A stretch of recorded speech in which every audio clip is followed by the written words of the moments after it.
I stood at my mailbox staring into the empty metal cavity like it might suddenly produce the stack of letters I knew should be there.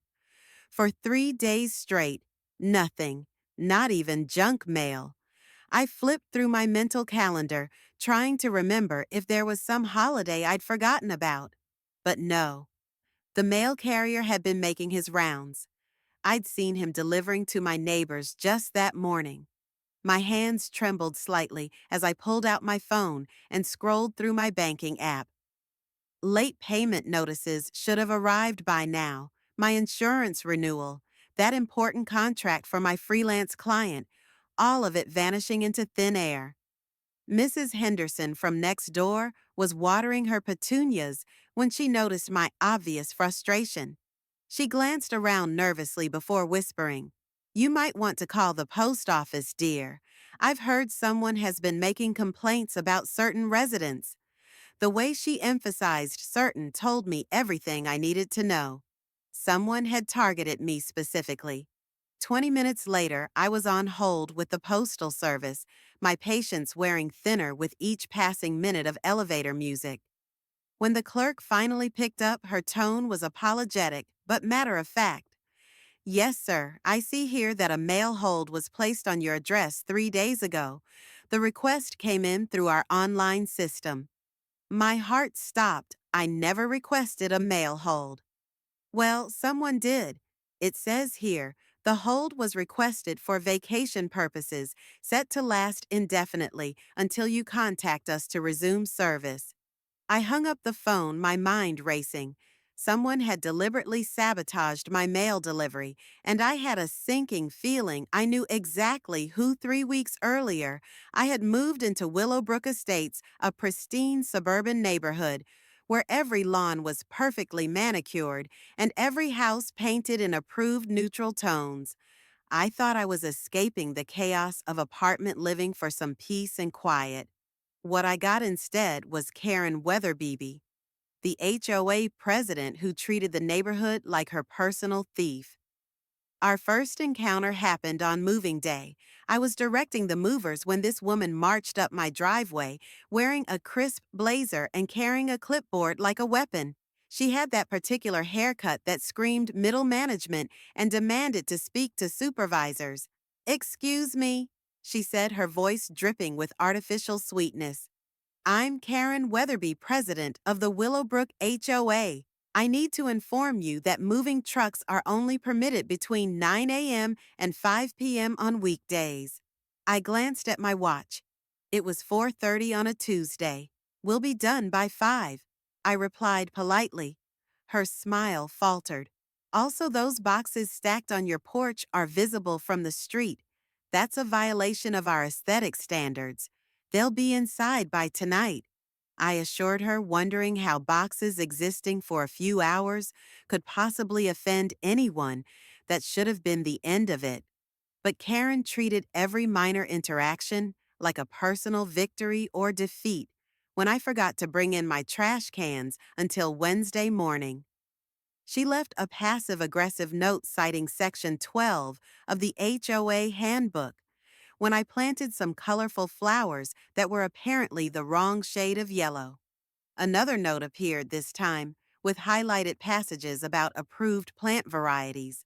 I tried to maintain civility, even waved, when I saw her power walking through the neighborhood in her matching athletic wear. But Karen interpreted my polite distance as defiance, and her campaign of petty harassment escalated from there. Now staring at my empty mailbox, I realized she had crossed a line that would make all her previous antics look like child's play. Over the next few days, the missing mail situation spiraled into a crisis. My credit card payment was late because the bill never arrived. My car insurance renewal got delayed, leaving me technically uninsured for 2 days. Most critically, a time-sensitive contract for a major client sat somewhere in postal limbo, potentially costing me thousands of dollars. I called the post office again, this time armed with more specific questions.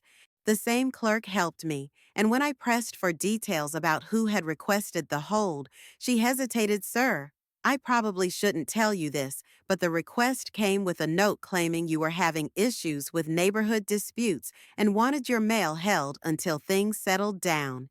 It seemed legitimate at the time. Did the person who made the request provide any identification?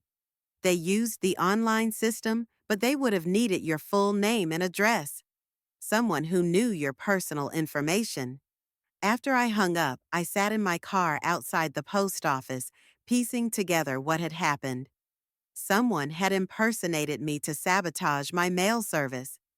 In a normal neighborhood, this would be unthinkable, but I wasn't living in a normal neighborhood. I was living in Karen's kingdom. That afternoon, I drove to the main postal facility and asked to speak with a supervisor. The postmaster, a no-nonsense woman named Ms. Rodriguez, listened to my story with growing concern. "This is highly irregular," she said, pulling up my account on her computer. "Mail holds require specific verification procedures. If someone bypassed those procedures using false information, that's mail fraud." The word fraud hung in the air like a thunderclap. This wasn't just a prank or neighborhood squabble anymore. This was a federal crime. Ms. Rodriguez made some calls while I waited, and 20 minutes later, she returned with a grim expression. "I've contacted our postal inspection service. They'll want to speak with you about filing a formal complaint." Within hours, I was sitting across from Inspector David Chan, a federal postal inspector who treated mail crimes with the seriousness of a homicide detective. His office was lined with certificates and commendations, and when he spoke about mail tampering, his voice carried the weight of federal authority. "Mail interference is not a minor offense," Inspector Chan explained. "It's a federal crime punishable by up to 5 years in prison and substantial fines. If someone impersonated you to disrupt your mail service, they've committed fraud against the United States Postal Service." He pulled out a thick folder. "We take these cases very seriously because mail service is a constitutional right. When someone interferes with that right, they're not just harming you personally.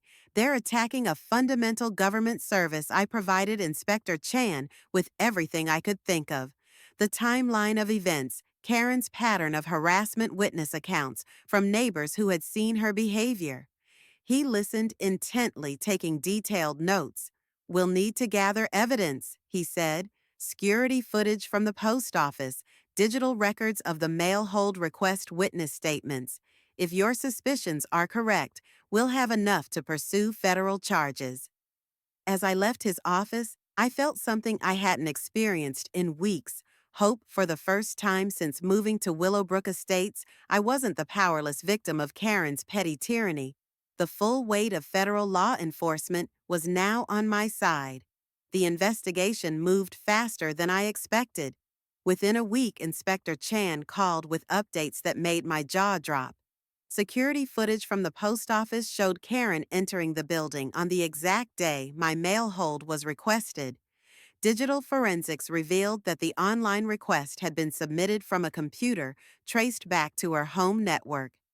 But the evidence that sealed her fate came from an unexpected source, her own neighbors. Once word spread about the federal investigation, other residents started coming forward with their own horror stories about Karen's abuse of power. Tom Morrison from 3 houses down had security camera footage showing Karen going through his mailbox last month. The elderly couple on Maple Street revealed she had been opening packages addressed to them, claiming she was checking for HOA violations. Even her own next-door neighbor admitted Karen had threatened to have their mail stopped if they didn't remove a small garden gnome she deemed inappropriate. Inspector Chen's investigation uncovered a pattern of mail tampering that went far beyond just my case. Karen had been systematically interfering with postal service throughout the neighborhood for months, using her position as HOA president to justify increasingly criminal behavior. She made one critical mistake, Inspector Chen told me during our final meeting. She assumed her local authority gave her federal powers. Mail service falls under federal jurisdiction. and she had absolutely no legal right to interfere with anyone's correspondence. The morning of Karen's arrest, I was drinking coffee on my front porch when I saw the unmarked sedan pull up to her house. Two federal agents in dark suits walked up her manicured pathway with a measured pace of people who had done this countless times before. Through my window, I watched Karen answer her door in her usual power outfit blazer, pressed slacks, and that condescending smile she wore whenever she thought she was in control. The smile vanished the moment they showed their badges. The entire neighborhood seemed to pause. Lawnmowers stopped running. Dog walkers froze mid-stride. Even the mail carrier who was making his rounds stood perfectly still as the scene unfolded. Karen's voice carried across the quiet street as she tried to argue with the agents. "This is ridiculous. I'm the HOA president. I have authority over this neighborhood." One of the agents responded calmly, "Ma'am, you're under arrest for mail fraud, identity theft, and interference with Postal Service operations. These are federal charges." The sound of handcuffs clicking shut was audible from 50 feet away. Karen's face went completely white as the reality of her situation hit her. She looked around desperately, as if expecting her neighbors to rush to her defense, but found only curious stares and smartphones recording every moment. As they led her to the federal vehicle, Karen's composure finally cracked completely. "You can't do this to me," she screamed, her voice breaking with panic. "I was protecting this neighborhood. Everything I did was for the good of the community, but federal agents don't care about HOA politics or neighborhood disputes. They care about federal law, and Karen had violated it in the most blatant way possible." Inspector Chen called me that afternoon. With the final details, Karen had been charged with multiple federal crimes, mail fraud, identity theft, and conspiracy to interfere with postal operations. Each charge carried potential prison sentences of up to 5 years with fines reaching hundreds of thousands of dollars. The prosecutor is recommending she serve at least 2 years in federal prison. He told me, his voice carrying a note of satisfaction. The judge will also likely order her to pay restitution to all the victims whose mail she tampered with, but the legal consequences were just the beginning of Karen's downfall. Within hours of her arrest, the HOA board held an emergency meeting and voted unanimously to remove her from her position. Her employer, a local real estate company, fired her immediately after learning about the federal charges. The local newspaper ran a front-page story about the neighborhood HOA president who thought she was above federal law. When I finally received my first piece of mail after the hold was lifted, it felt like a small victory. But the real satisfaction came from knowing that Karen's reign of petty tyranny was over-ended not by neighborhood complaints or HOA politics, but by the simple fact that she had been too arrogant to understand the difference between local authority and federal law.